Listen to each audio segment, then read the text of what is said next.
అబ్బబ్బబ్బబ్బబ్బా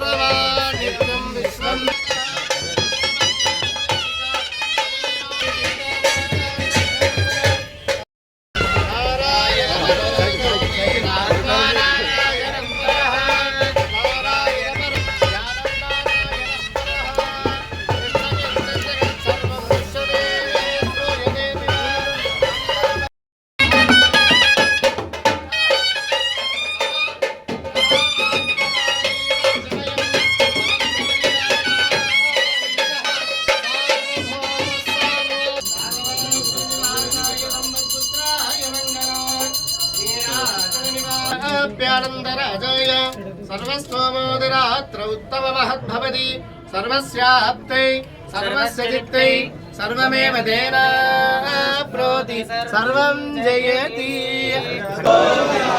सुंदरगिरि वेंकटरमण गोविंद जय श्रीमन्नारायण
వెంకటేశ్వర స్వామి ప్రత్యేకమైనటువంటి దేవాలయానికి సంబంధించి నూతనంగా చొల్లెట్టి శంకరయ్య గారు చైర్మన్ అయినారు. స్థానిక పెద్దలందరూ కూడా ఉన్నారు.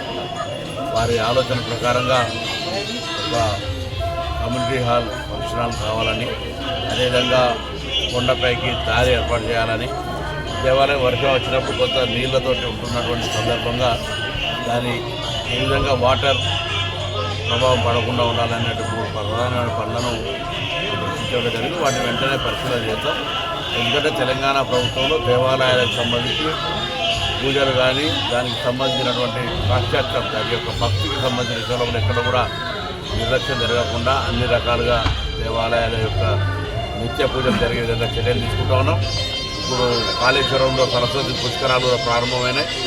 అనేకమైనటువంటి మంచి ఏర్పాట్లు జరిగినాయి. భక్తులందరూ వచ్చి సరస్వతి పుష్కరాలు స్నానం చేయాలని విజ్ఞప్తి చేస్తాము. అందుకు సంబంధించి బస్సులు ఏర్పాటు చేయడం జరిగింది. ముఖ్యంగా మహిళలకు ఉచితంగానే బస్సు ప్రయాణం కూడా చేయవచ్చు. కాబట్టి సరస్వతి పుష్కరాలు మరి ముక్తేశ్వర స్వామి మన జిల్లాలోనే ఉమ్మడి జిల్లాలో ఉంది. అది ప్రాణహిత, దాని తర్వాత సరస్వతి అంతర్లీనంగా గోదావరితో కలిసిపోయినటువంటి త్రివేణి సంగమం.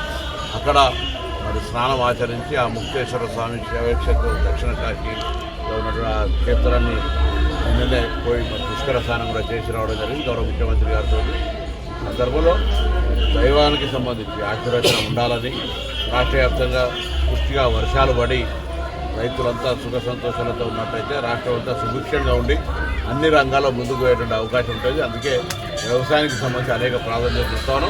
ఆ ప్రాధాన్యత ఇచ్చే భాగంగా ఆ దేవుడి ఆశీర్వచనం కూడా ఉంటే మంచి పాడి పంటలు, సుభిక్షమైన వర్షము అన్నీ కూడా బాగుండాలని సుందరి శ్రీ వెంకటేశ్వర స్వామి కూడా కోరుకుంటాను.